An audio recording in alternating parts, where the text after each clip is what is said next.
I'm Jonathan Sessions, and I'm a lifelong Columbian. I grew up in the Columbia Public Schools. I own a technology consulting company here in town called Tech2. I'm a four-year member of the Columbia Board of Education, and I'm running for re-election. And why do you want to run for re-election? Columbia Public Schools is a vital part of this community. In some ways, it's what shapes our community, and our community shapes, in turn, our Columbia Public Schools. It's an integral part of our community's success, and I recognize that. It was an integral part of my success as a product of the Columbia Public Schools, and the knowledge and the skills that I've gained as a student in the Columbia Public Schools has led me in life to being successful, and it's an opportunity that I have to give back to that system. And what do you see as some of the biggest issues facing the district right now? Our budget's always a major issue. We often are dealing with unknown state funding, and that can make the budgeting process is very difficult for the Columbia Public Schools because everything that we do has a dollar attached to it. So that's a challenge that every year we have to overcome. We have to figure out how we can be good stewards of our community's tax dollars. Long term, we have to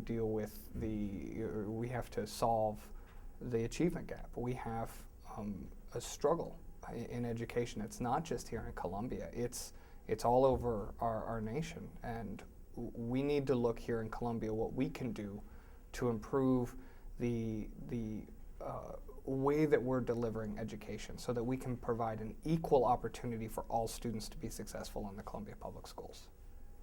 And any pet issues you have?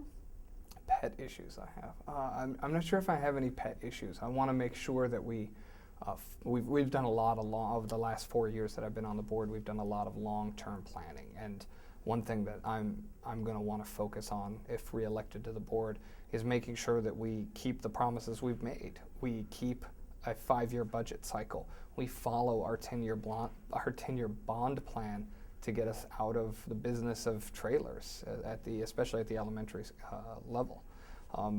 Beyond that, I don't know if I have any specific pet projects or axes to grind.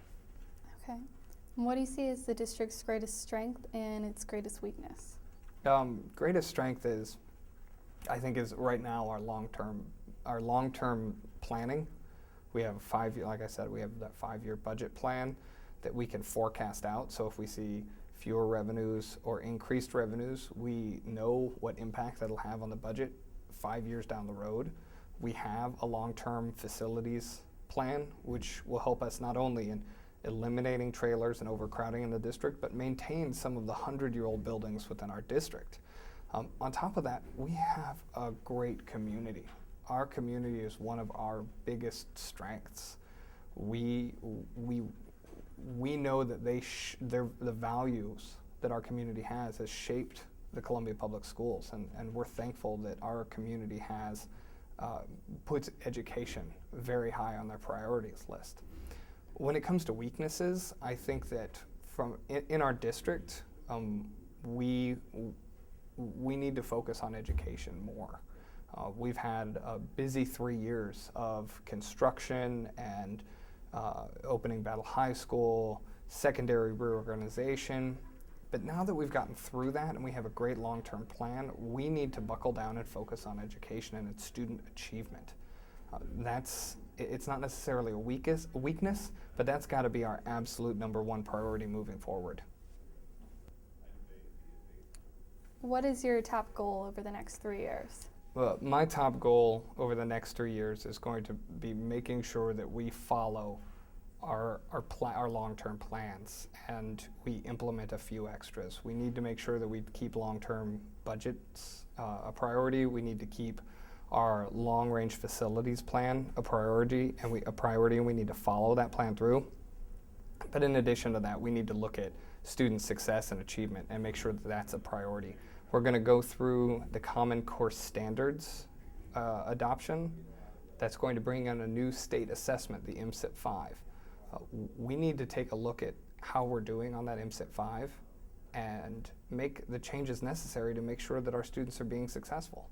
It's something that it's going to take careful analysis of ourselves, and we're going to have to look at some programs that may not be as beneficial as we hope to student success. And so it's going to be a data-driven process, but we need to look at what's helping our students, what's not helping our students, and focus on the things that's helping our students.